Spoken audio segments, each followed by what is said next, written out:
ដាក់ទៅហើយហៅថៃវាយទៅមិនយើងធ្លាក់ទឹកហើយឆារវ៉ាន់មានព្រាបបាត់ហើយមិនយើងអេកតេបើកទូមកមុខតិចមកអូត្រឹមត្រូវអីចាំតិច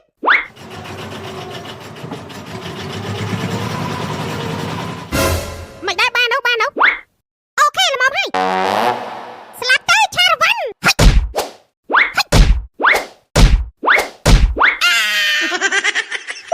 អូយវាទៅហើយអូយសម្ដែងណាស់អារឹតឆាប់តាមយើងនឹងប្រលេះយកសាច់មកអាំងអូខេខាយក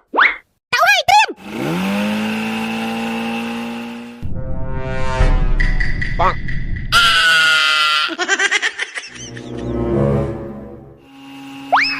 ឈប់សានឆារវ៉ាន់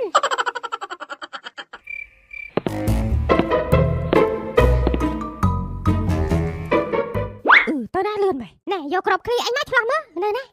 មែនវៃក្របគ្រានេះតាំងពីទេវតារន្ទះប្រទានមកមិនសូវបានប្រើទេប្រើបានតែម្ដងបើចេះយកមកប្រើមកចាំតិចក្របគ្រាទឹកយើងចង់ឃើញកពើមិញវាទៅដល់ណាហើយ